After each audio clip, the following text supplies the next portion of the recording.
welcome to my channel. Kembali lagi dengan aku Andin Nur Ramadan dari kelas 2 Sistem Informasi C Politeknik Kalteks Riau. Nah, kali ini aku akan membahas tentang cara passing data ke controller serta Laravel validation. Selain itu, aku akan membahas cara pembuatan simple login. Nah, ditonton terus ya video ini. Happy watching. Yang pertama yaitu passing data ke controllers. Nah, pada passing data ke controllers sendiri ini pengiriman data dari view ke controllers dapat dilakukan melalui submit from serta ajak request. Nah, untuk submit from sendiri itu merupakan proses pengiriman data ke URL yang ditetapkan pada atribut action pada suatu from. Nah, pada proses ini biasanya dilakukan melalui metode get dan post yang dilakukan pada atribut method. Lalu ada ajak request. Nah, ajak request ini merupakan proses pengiriman data dari browser ke server secara sinkron tanpa harus melalui reload halaman yang biasanya menggunakan JavaScript atau library seperti jQuery. Baik, kita akan melakukan passing data ke controllers. Nah, untuk yang pertama, kita dapat membuat yang namanya home controllers pada bagian controllers.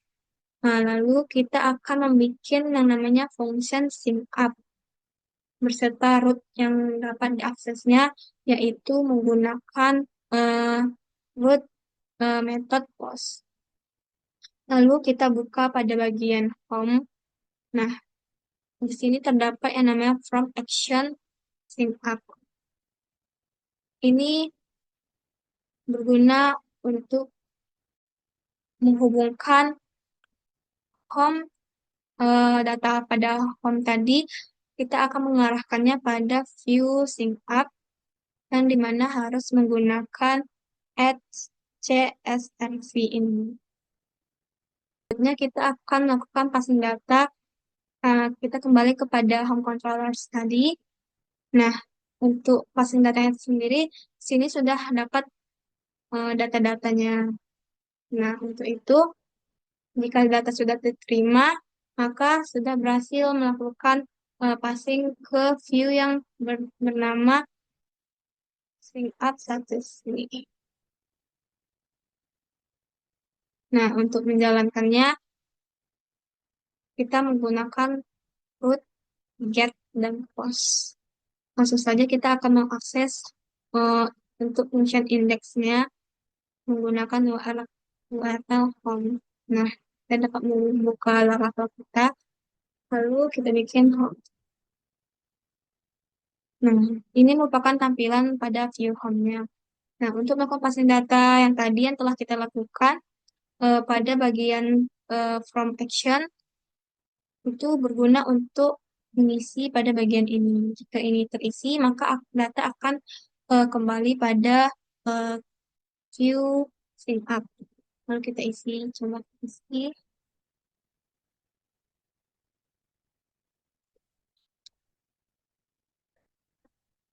Nah, kita submit. Nah, setelah kita submit, maka akan menampilkan tampilan seperti ini, yang dimana informasi pada from sync-up tadi terdapat pada bagian view sync-up. Nah, ini merupakan hak yang kita isi tadi.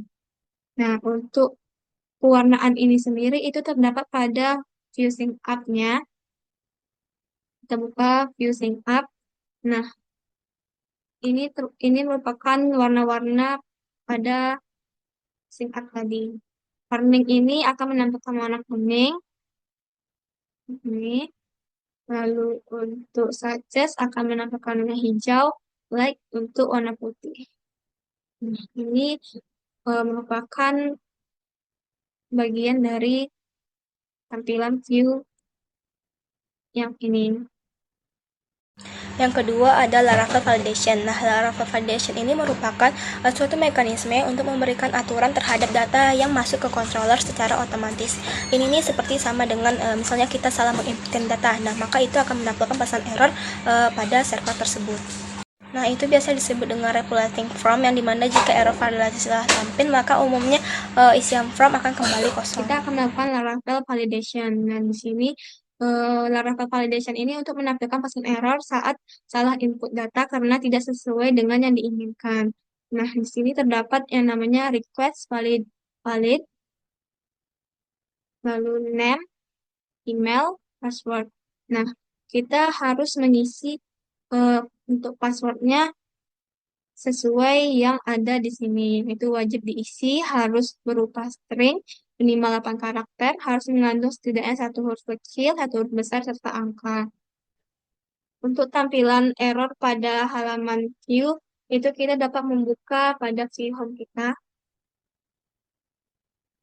Nah, di sini kita dapat mengkondisikan pesan error tersebut menggunakan if error seperti yang ada di sini. Nah, untuk mengaksesnya, kita dapat membuka kembali Laravel kita. Nah, kita dapat mengisi pada bagian ini, kita akan membuatnya. Nah, misalnya kita akan memasukkan passwordnya huruf kecil saja.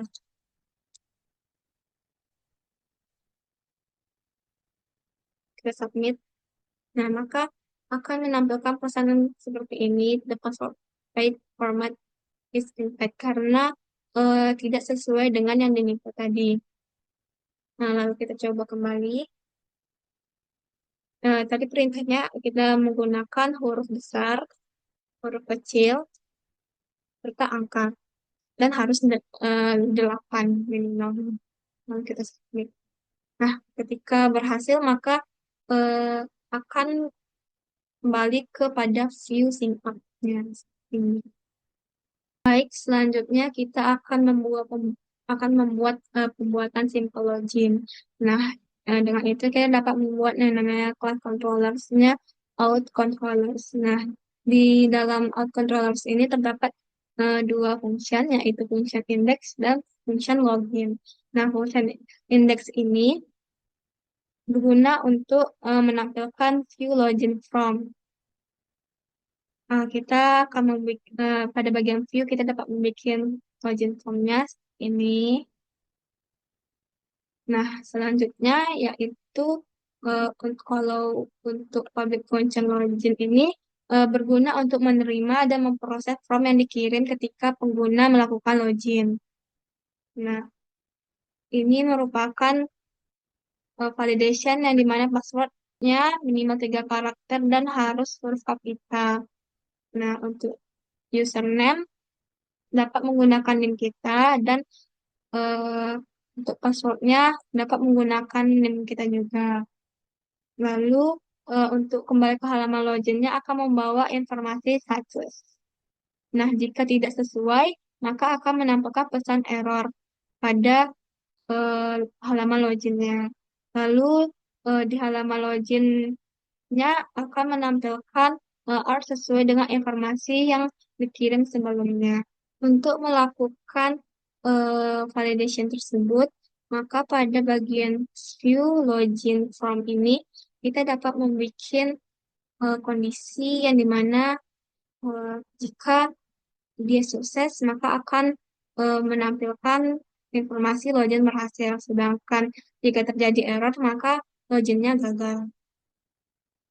Untuk rootnya sendiri, di sini kita menggunakan root, get, dan post. Nah, untuk root get sendiri itu pada bagian fungsi index. Nah, untuk post sendiri itu pada bagian function login. Untuk cara mengakses form login ini, kita dapat menggunakan root login index. Kita buka WordPress kita, lalu kita bikin login index. Nah, akan menampilkan tampilan login seperti ini. Lalu kita masukkan uh, username sesuai dengan yang ada pada controller kita yang kita bikin tadi, yaitu dengan username name-nya dan passwordnya sama. Coba aja kita masukkan. Misalnya 2357 yang ini. Lalu untuk passwordnya sama dengan username-nya. Nah, untuk hasilnya itu akan menampilkan informasi login berhasil karena sesuai dengan data yang ada pada controller yang kita masukkan. Untuk tampilan jika dia tidak berhasil, misalnya kita akan membuat tidak sesuai dengan datanya itu untuk passwordnya berbeda. Oke, kita login. Nah, jika dia tidak sesuai datanya, maka akan menampilkan pesan login gagal. Tadi itu adalah cara pembuatan passing data ke controller serta Laravel validation. Selain itu cara pembuatan simple login. Nah, semoga ilmu tadi bermanfaat ya bagi kita semua. Sampai jumpa di next video. Bye bye.